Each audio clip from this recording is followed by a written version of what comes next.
selamat pagi adik-adik sekalian. Hari ini merupakan kelas pertama yang akan kita mulai.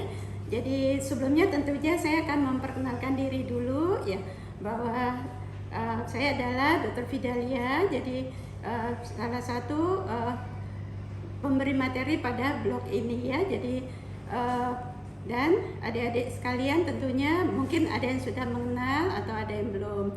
Jadi kalau kita tahu di Departemen Mata ini nanti ya akan memberikan materi ada 13 orang dosen, salah satunya adalah saya. Namun sebelum kita masuk ke materi yang saya perlu menjelaskan dulu bagaimana sistem pembelajaran ini, karena kita merupakan ini kuliah perdana ya.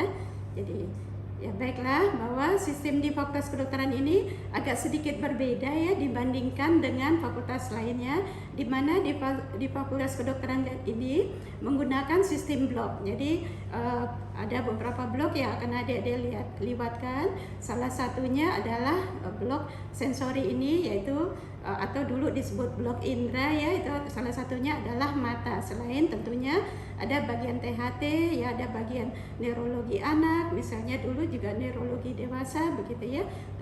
Jadi akan ada di blok ini. Dan tentunya ini enggak semua kita lakukan bisa dengan tatap muka. Ada yang beberapa materi yang adik-adik nanti akan mempelajari belajar mandiri ya nantinya ya. Dan nanti tentu akan tetap akan dibimbing dan dipantau oleh dosen pengampu yang akan memberikan kuliahnya itu berdasarkan kompetensi mereka. Jadi materi itu akan disesuaikan dengan kompetensi dosennya. Ya, baiklah. Sebagai perkenalan tentunya adik-adik tentu kita harapkan akan mengikuti kuliah ini sampai akhir ya, dimana topik kita hari ini adalah tentang kelainan refraksi. Sebenarnya kelainan refraksi ini sudah dikenal ya, mulai dari SD atau SMP, SMA kita sudah belajar, oh ada yang mata minus, ada yang mata plus gitu ya, ada yang mata misalnya silinder begitu kan. Nah tapi mungkin karena kita sebagai mahasiswa kedokteran kita akan mempelajari ini lebih dalam lagi. Jadi nanti akan diharapkan ada capaian pembelajaran yang adik-adik harus penuhi, di mana salah satunya adalah harus mampu mendiagnosis dan menata laksana misalnya kelainan refraksi ini seperti hipermetrop ringan, juga mampu menangani dan mendiagnosis dan menangani miopia ringan, juga untuk kasus-kasus astigmatisme yang ringan juga, dan juga mampu menata laksana presbiop. Presbiop ini adalah kelainan refraksi atau kacamata yang kita dapatkan karena pengaruh usia, biasanya di usia di atas 40 tahun, di mana pasien sudah mengeluh adanya kelainan untuk melihat dekat atau membaca gitu ya. Ya, perkuliahan kita ini nanti adik-adik akan ada berupa juga kuliah, bisa tutorial, dan juga nanti ada diskusi kasus, juga praktikum, bedside teaching ya, juga learning ya, juga nanti dalam kelainan refraksi ini juga untuk selanjutnya nanti akan tentu sebagai lulusan dokter tidak hanya tahu sebagai teori, kita juga harus melihat pasien. Nanti saatnya kalau kita sudah di klinik itu akan bertemu dengan pasien-pasien dengan kelainan refraksi ini.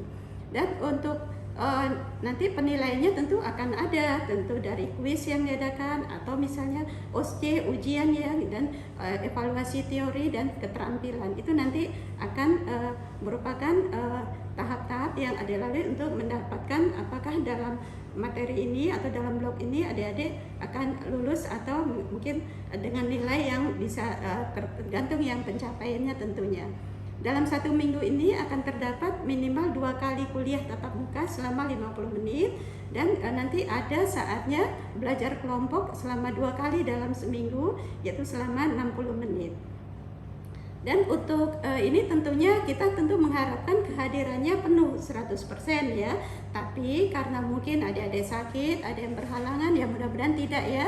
Itu biasanya bisa saja 80% minimal begitu. Jadi kalau di luar itu tentu kita tidak ada toleransi, karena dianggap tidak semua materi itu bisa terserap begitu ya. Jadi mungkin untuk yang kedatangan juga begitu, kita diharapkan datang tepat waktu. Jadi kalau bisa sebelum perkuliahan dimulai sudah masuk di ruang kuliah, dan nanti kalau misalnya ada terlambat silakan, kalau 15 menit silakan mengikuti, tapi mohon maaf mungkin absensi sudah tidak bisa untuk diisi lagi begitu ya. Nah, kemudian diharapkan juga pada perkuliahan ini adik-adik juga HP-nya harus di silent ya, karena supaya tidak mengganggu teman-temannya yang lain. Juga ada peraturan-peraturan lain yang tentunya tujuannya tidak lain agar kuliah ini dapat maksimal diserap oleh adik-adik tanpa ada gangguan apa-apa ya mungkin. Dan nanti untuk yang adik-adik kalau ada pertanyaan silakan mengajukan pertanyaan nanti mungkin dengan menunjukkan jari ya, nanti kita nanti mudah-mudahan akan kita jawab. Dan jika tidak maka jika tidak ada, mungkin ada yang bertanya barangkali. Kalau tidak ada mungkin kita akan mulai kuliah pertama ini ya.